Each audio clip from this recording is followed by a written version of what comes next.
Hello बच्चों, this is ममता त्यागी और आप देख रहे हैं maths with Mamata. Last video में हमने मेंसुरेशन का एक्सरसाइज 10.3 का क्वेश्चन नंबर 7 तक सॉल्व कर लिया था। तो चलिए आगे सॉल्व करते हैं क्वेश्चन नंबर 8 को। क्वेश्चन नंबर 8, अब देखिए क्वेश्चन नंबर 8 में हमें क्या करना है। क्वेश्चन नंबर 8 में दिया गया है कि एक रेक्टेंगुलर शेप का रूम है और इस रूम की जो लेंथ है वो है 5 मीटर और विड्थ इसकी 4 मीटर है। अब इसके अंदर एक स्क्वायर शेप का कारपेट बिछा हुआ है जिसकी सारी साइड 3 मीटर है।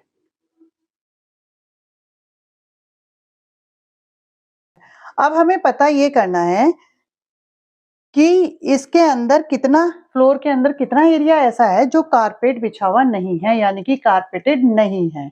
वो एरिया कैलकुलेट करना है हमको। ये वाला एरिया, ये पूरा बाहर का एरिया कैलकुलेट करना है।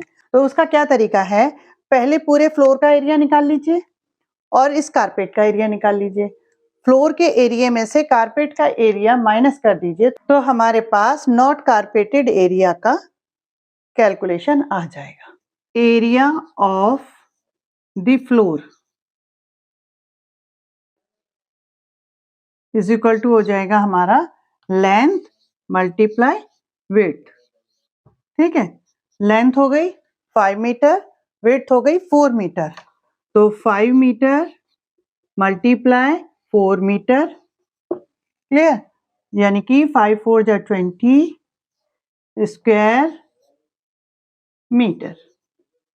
ठीक है, तो क्वेश्चन में सबसे पहले हमने क्या निकाल लिया, कंप्लीट फ्लोर का एरिया 20 स्क्वायर मीटर। ठीक है, 20 स्क्वायर मीटर। ठीक, ये तो हो गया कंप्लीट फ्लोर का एरिया। सेकंड चीज हमें कैलकुलेट करनी है इस कारपेट का एरिया जो कि स्क्वायर शेप में है। तो कारपेट का एरिया क्या हो गया, एरिया ऑफ कारपेट, कारपेट कितना हो गया, side multiply side, that is 3 metre multiply 3 metre, that is 9 square metre. ठीक है, तो ये 9 स्क्वायर मीटर है और ये 20 स्क्वायर मीटर है। अब हमसे पूछा गया है नॉन कारपेटेड फ्लोर का एरिया। तो non carpeted floor area is equal to क्या हो गया, कंप्लीट फ्लोर का एरिया माइनस कारपेट का एरिया। तो area floor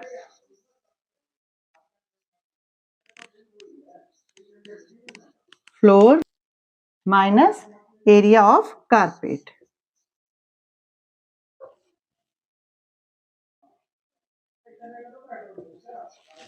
that is 20 square metre minus carpet का एरिया कितना निकाला था आपने, 9 square metre, 9 square metre, that is answer क्या हो गया, 20 में से 9 माइनस हुआ तो 11 square metre, square metre, that is the answer. Clear हो गया। नेक्स्ट क्वेश्चन है क्वेश्चन नंबर 9। क्वेश्चन नंबर 9 में क्या बताया गया है कि एक पीस ऑफ लैंड है,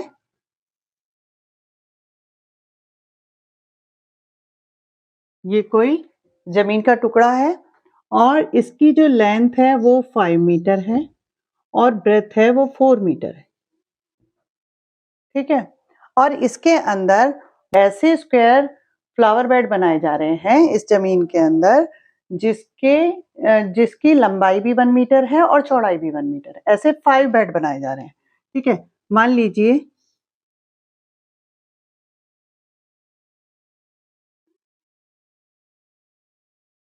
ये 5 बेड बनाए गए। ठीक है, 1 मीटर लंबाई और 1 मीटर चौड़ाई की। लेंथ और विड्थ इनकी 1 मीटर है और ये 5 बनाए गए हैं। अब पूछा ये गया आपसे जो बचा हुआ एरिया है जहां फ्लावर बेड नहीं है, तो उस लैंड के एरिया के बारे में बताना है कि कितना है।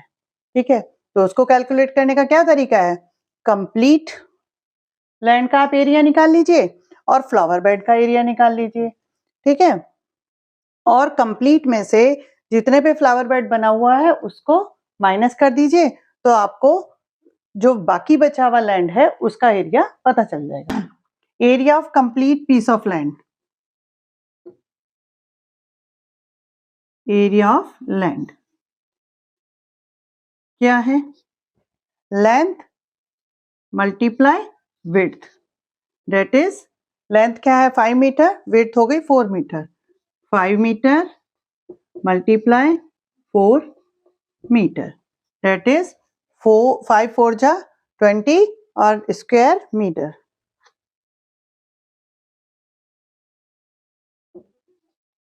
ठीक है, तो कंप्लीट की आपके पास निकल करके आ गई 20 स्क्वायर मीटर। अच्छा जी अब देखिए फ्लावर बेड की लंबाई भी 1 है और चौड़ाई भी 1 है, यानी कि एक फ्लावर बेड का जो एरिया है वो 1 स्क्वायर मीटर है ना। एरिया ऑफ 1 फ्लावर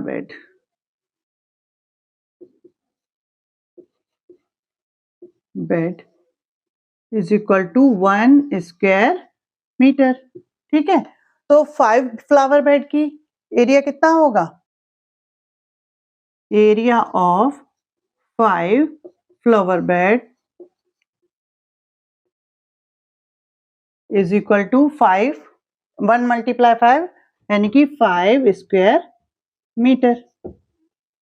अब हमें पता चल गया है कि कंप्लीट लैंड का जो एरिया है वो 20 स्क्वायर मीटर है और 5 फ्लावर बेड का एरिया वो है 5 स्क्वायर मीटर। तो रिमेनिंग पार्ट ऑफ लैंड का एरिया कितना होगा, एरिया ऑफ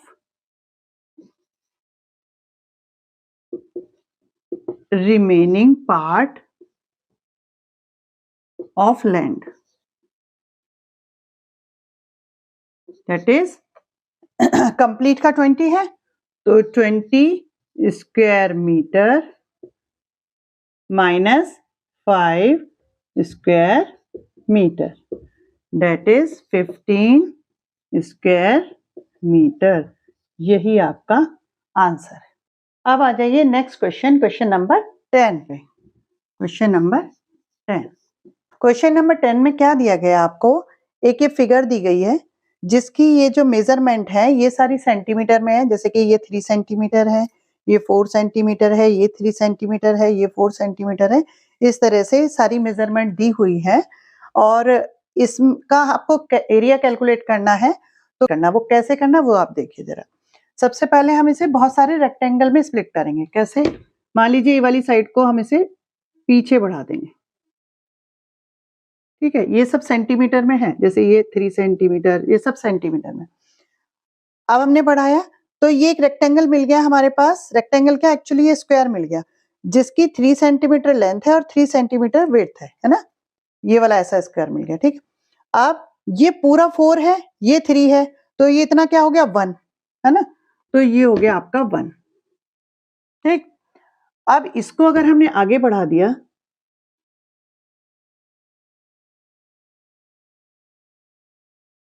ठीक, ये बढ़ा दिया तो एक आपके पास रेक्टेंगल ये मिल गया।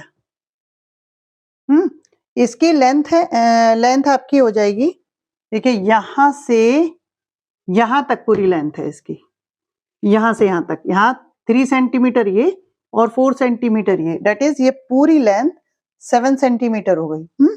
तो ये कंप्लीटली हो जाएगी आपकी 7 सेंटीमीटर। तो ये जो एक नेक्स्ट रेक्टेंगल आपको मिला, इसकी पूरी लेंथ 7 सेंटीमीटर और विड्थ हो गई 1 सेंटीमीटर। ठीक, ये नेक्स्ट मिल गया। थर्ड को आप इसको और बढ़ा दीजिए आगे, इसको भी आगे बढ़ा दीजिए, तो देखिए ये कंप्लीट तो 7 है और 7 में से 2 माइनस कर दीजिए तो ये 5 हो जाएगी। इट्स मीन ये यहाँ से यहाँ तक की लेंथ हो गई 5 और विड्थ हो गई 2। तो एक रेक्टेंगल आपके पास ये मिल गया। एक रेक्टेंगल ये है जिसकी लेंथ आपके पास ये है। ये लेंथ कितनी है जरा देखिए, ये कंप्लीट 5 है, ये 3 है, तो इट्स मीन ये 2 हो गई, ये वाली 2 है, ठीक है। ये 7 है और ये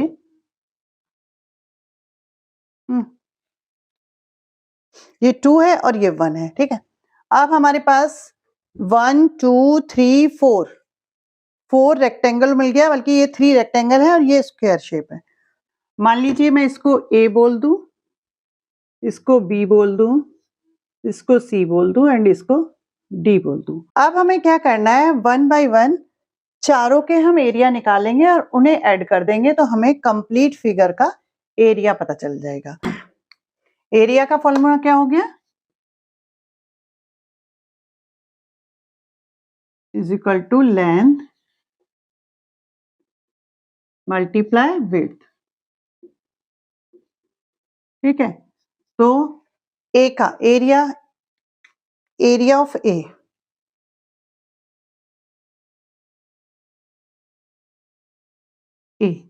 ए का एरिया हो गया 3 multiply 3 centimetre multiply 3 centimetre, that is 9 square centimetre.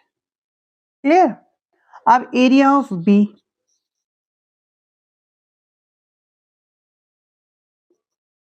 B का एरिया क्या हो जाएगा आपका 7 multiply 1, 7 centimetre multiply 1 centimetre, that is 7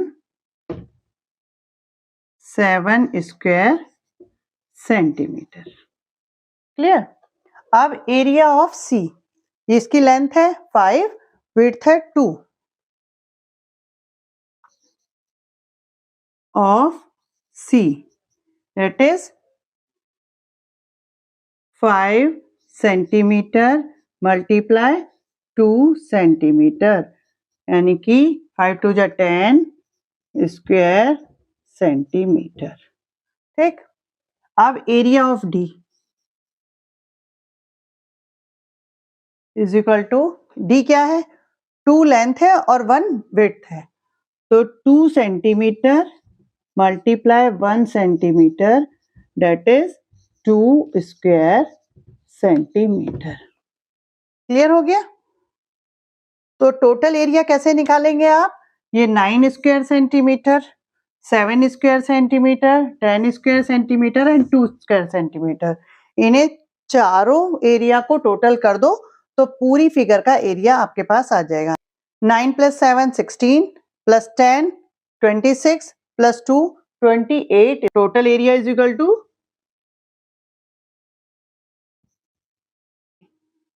area is equal to 28 square centimetre. Clear हो गया। क्वेश्चन नंबर 10 का बी पार्ट, मेंसुरेशन में जो एरिया का फर्स्ट वीडियो कराया था उसमें करा चुकी हूं मैं।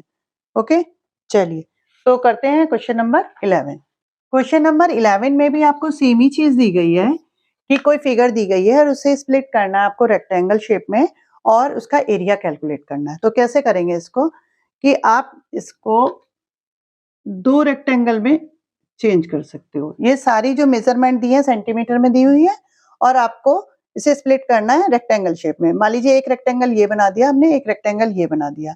अब देखिए इसकी लेंथ, इस वाले रेक्टेंगल की लेंथ 10 मीटर और इसकी ब्रेथ 2 मीटर। इसकी लेंथ कितनी है 10 मीटर, देखिए ये टोटल 12 है और ये टोटल 10 है, तो 10 मीटर और ब्रेथ हो गई 2 मीटर। 2 इक्वल हमारे पास रेक्टेंगल बन गए। मान लीजिए ए ये है और बी ये है, तो area of A is equal to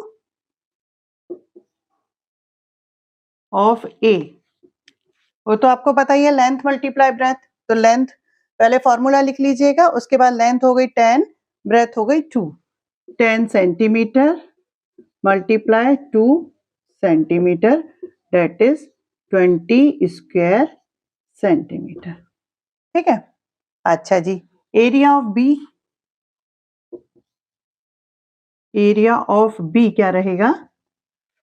10 multiply 2, 10 centimetre multiply 2 centimetre, that is 20 square centimetre.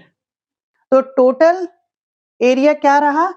ये ए के एरिया को और बी के एरिया को दोनों को ऐड कर दीजिए तो टोटल एरिया ऑफ फिगर निकल आएगा। तो total area is equal to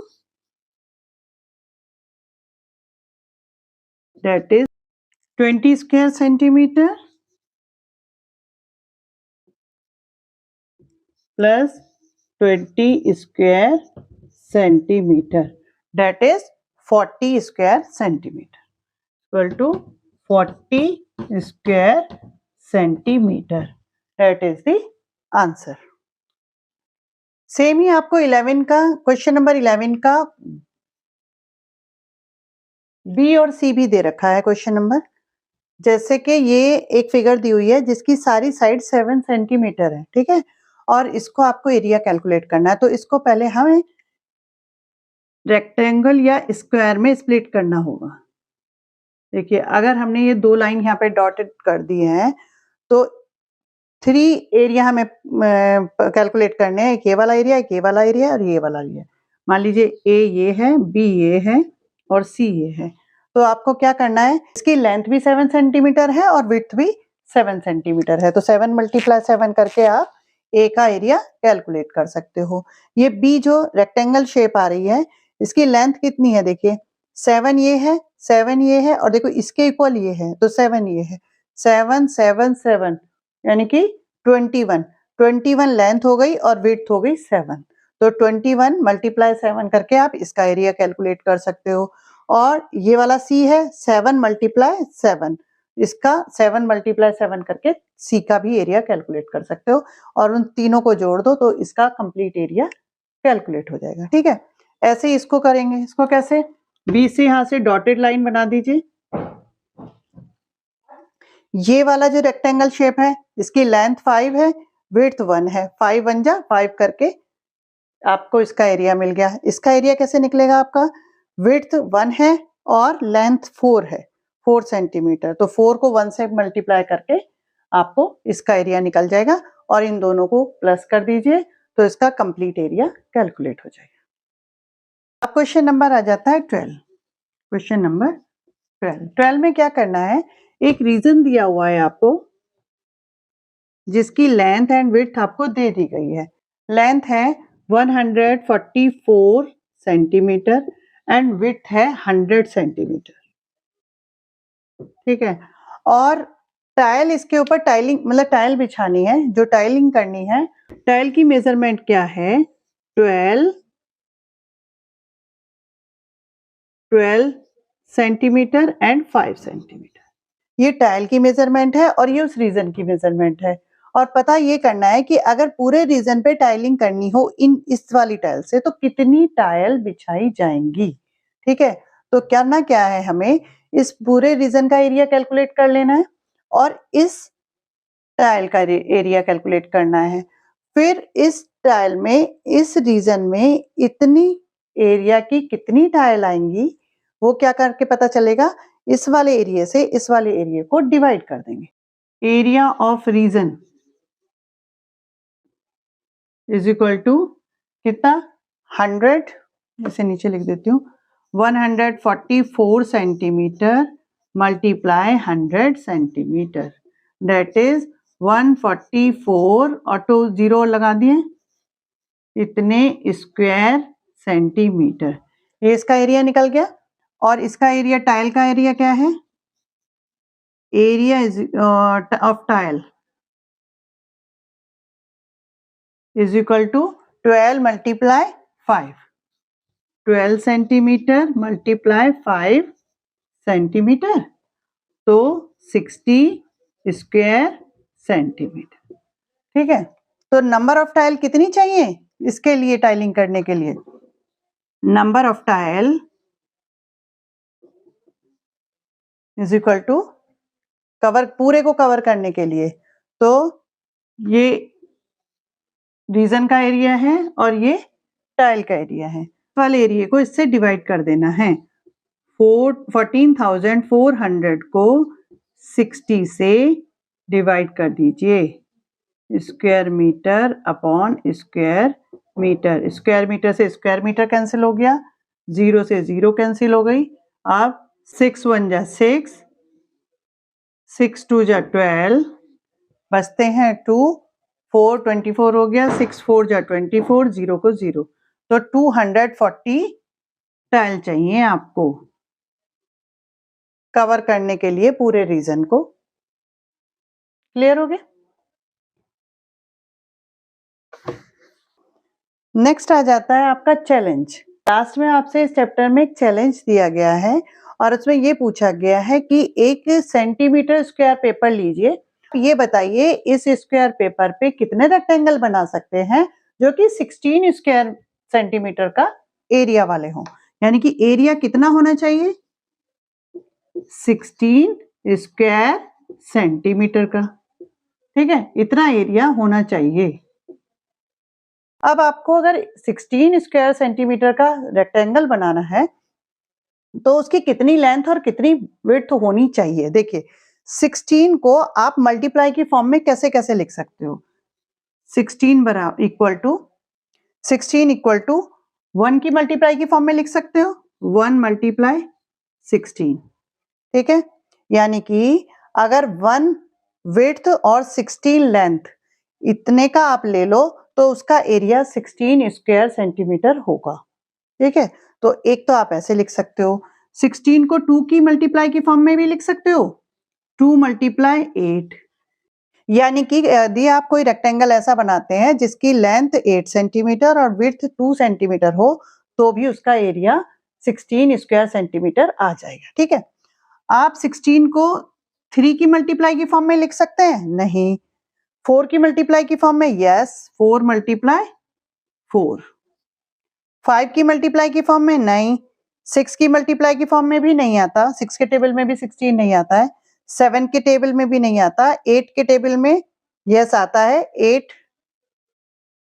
8 multiply 2। लेकिन ये तो हमने पहले ही कंसीडर कर लिया, इट्स मीन इसे कंसीडर करने की जरूरत नहीं है। ठीक है, जैसे हमने ऑल फैक्टर्स निकाले थे ना, वही सब है इसमें, वही प्रोसीजर चलेगा इसमें। ठीक है, तो इसका मतलब ये है हमारे पास 3 रेक्टेंगल ऐसे बन सकते हैं जिनका एरिया 16 आ सकता है। क्या क्या?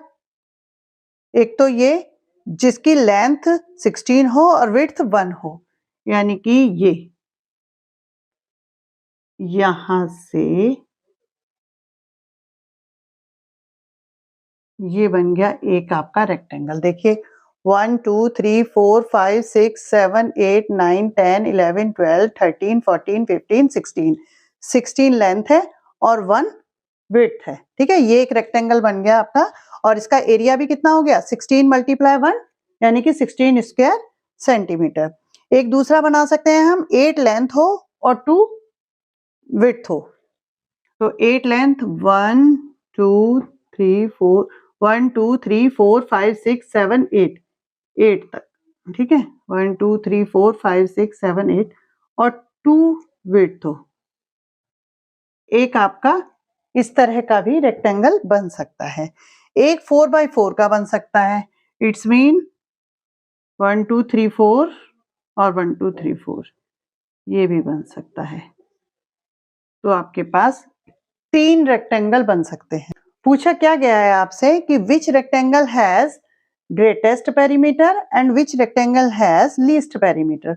तो हमें तीनों रेक्टेंगल की पेरीमीटर कैलकुलेट करनी होगी, तभी हम बता पाएंगे कि किसका पेरीमीटर लीस्ट है और किसका पेरीमीटर मैक्सिमम है या ग्रेटेस्ट। मान लीजिए ये फर्स्ट रेक्टेंगल बना है आपका, ये सेकेंड रेक्टेंगल बना है और ये थर्ड रेक्टेंगल बना है। ठीक है, तो 1 का पेरीमीटर मान लीजिए P1 है, तो पेरीमीटर क्या होता है किसी भी रेक्टेंगल का?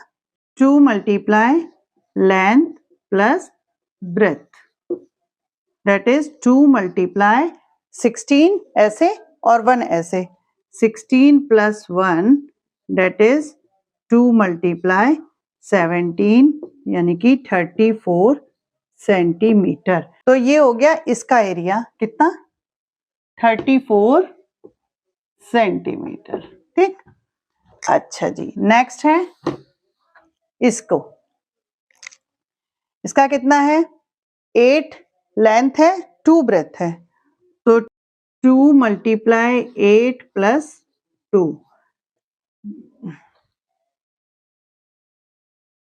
दैट इज 2 मल्टीप्लाई 10 यानी कि 20 सेंटीमीटर। क्लियर? तो इसकी हो गई आपकी 20 सेंटीमीटर पेरीमीटर है। थर्ड रेक्टेंगल जो है वो स्क्वायर शेप में, यानी कि स्क्वायर क्या होता है? एक ऐसा रेक्टेंगल होता है जिसकी लेंथ और विड्थ इक्वल होती है ना? तो ये भी अगर माना जाए तो 2 मल्टीप्लाई, इसकी लेंथ है 4 और विड्थ है 4, तो 4 प्लस 4 दैट इज 2 मल्टीप्लाई 8 यानी कि 16 सेंटीमीटर। इसका पेरीमीटर आपका बैठता है 16 सेंटीमीटर। अब हमें पूछा गया है कि ग्रेटेस्ट पेरीमीटर किसका है? तो देखिए इसका 34 है, इसका 20 है, इसका 16 है, तो ग्रेटेस्ट हो गया आपका इस वाले का 1/16 का। और नेक्स्ट पूछा गया है कि लीस्ट पेरीमीटर किसका है? तो 16 सेंटीमीटर, तो इसका लीस्ट है। क्लियर हो गया? अच्छा, यही इसी तरह से नेक्स्ट क्वेश्चन इसी में ऐड कर दिया गया है कि 24 स्क्वायर मीटर एरिया हो इस तरह के कितने रेक्टेंगल बना सकते हो। वो भी सेम यही है। कैसे करोगे कि 24 के आप फैक्टर्स करके देख लीजिए कि 24 को आप 1 की मल्टीप्लाई के फॉर्म में लिख सकते हो। यस, तो 1 मल्टीप्लाई 24 यानी कि कोई आप ऐसा रेक्टेंगल बनाइए जिसकी लेंथ 24 हो और विड्थ 1 सेंटीमीटर हो, तो उसका एरिया 24 स्क्वायर सेंटीमीटर बैठ जाएगा। ठीक है, आप 24 को आप 2 की फॉर्म में लिख सकते हो। Yes, 2 multiply 12। तो कोई ऐसा रेक्टेंगल अगर आप बना रहे हो जिसकी लेंथ 12 है और विड्थ 2 है, तो भी उसका एरिया 24 स्क्वायर सेंटीमीटर हो जाएगा। ठीक है, आप 24 को आप 3 की फॉर्म में लिख सकते हो। 3 मल्टीप्लाई 8 यानी कि आप एक ऐसा भी बना सकते हो जिसकी रेक्टेंगल जिसकी लेंथ 8 हो और विड्थ 3 हो। 24 को 4 की फॉर्म में लिख सकते हो। 4 मल्टीप्लाई 6 यानी कि 6 लेंथ और 4 विड्थ का भी रेक्टेंगल आप बना सकते हो, उसका भी एरिया 24 ही आएगा। अब 24 को आप 7 की फॉर्म में लिख सकते हो, नहीं 8 की फॉर्म में लिख सकते हो, तो 8 मल्टीप्लाई 3 आ गया, ये तो रिपीट हो रहा है। इट्स मीन बस यहीं तक आप लिख लीजिए। ठीक है, तो इतने आप रेक्टेंगल बना सकते हो जिनके एरिया 24 होंगे, फिर उनकी आप पेरीमीटर चेक कर लीजिए। क्लियर हो गया? तो आई होप आपको समझ में आ गया होगा, और इस वीडियो में इतना ही। मिलते हैं नेक्स्ट वीडियो में। Thank you.